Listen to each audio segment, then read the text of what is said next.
Bərdə şəhəri, Buta, otel. Otel Buta. Hə, bu otelin 4-cü mərtəbəsi. Bax, bu cürlə internet sistemi, adi, yəni mənzilə uyğun. Əslində o biabırçılıqdır. Yəni bura üçün yaramır.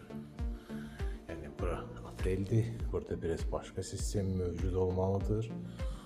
Baxın, bax bu otaq. Daxil oluruq otağa. Baxın.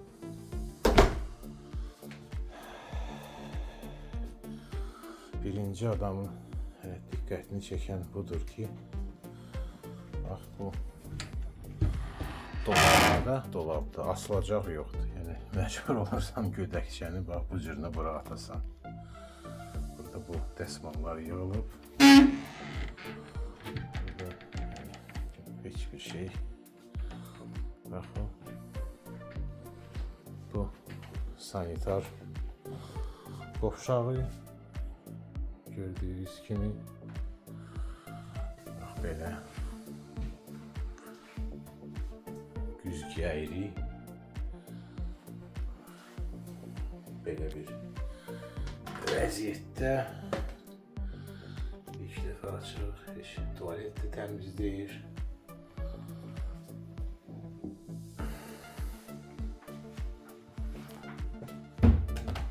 Bu otel Buta, Bərdə şəhəri, qiyməti də ki 50 manat.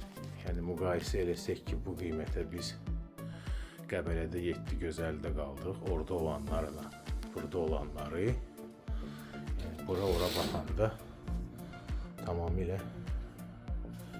belə deyək, yumşaq desək, bax bura biabırçılıqdır.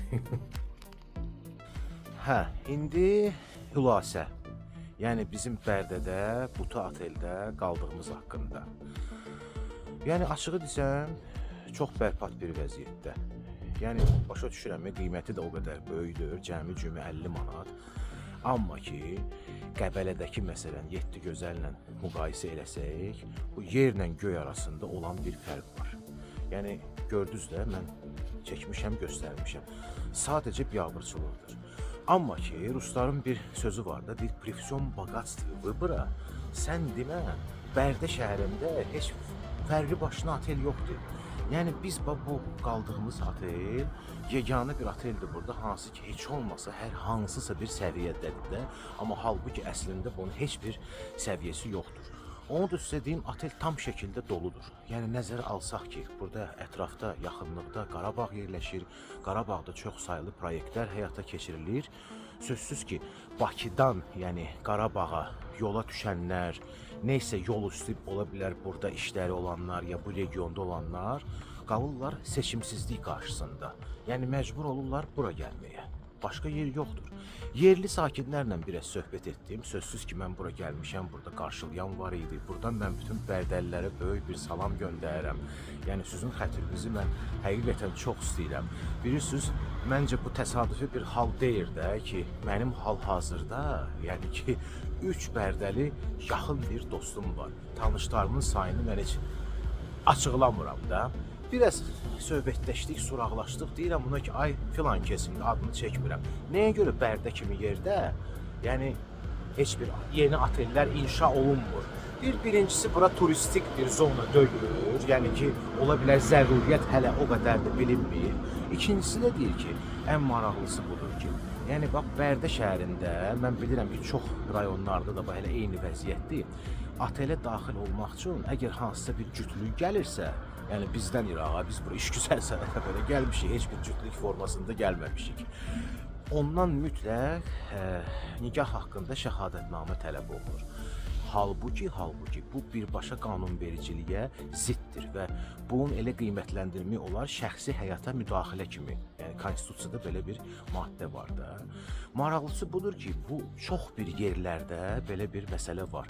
Bu da ki, əməlli başlı iş adamların üçün bir tormuz olur. Yəni iş adamı fikirləşir ki, yəni mən niyə tikim ateli əgər onun gələni olmayacaqsa. Gəlin indi əyri oturaq düz danışaq da. Bizim Azərbaycanda, yəni çoxdur da belə məsələlərdə. Durub cəmaət kimsə istirahətə gedir, ola bilər indi yanındakı yoldaşıdır, indi kimsə başqasıdır. Yaxud da indi gəlin heç kimindir o şəxsi həyatına müdaxilə etməyək. Amma halbuki hələ bu birbaşa bir təkandır da, yəni həmən bu yerli turizm üçün də. Çox maraqlıdır ki, bu məsələyə bizim Dövlət Turizm Agentliyi ya heç cür müdaxilə edə bilmir, hələ bu fakt adama gülməli gəlir, ya da ki, müdaxilə etmək istəmir.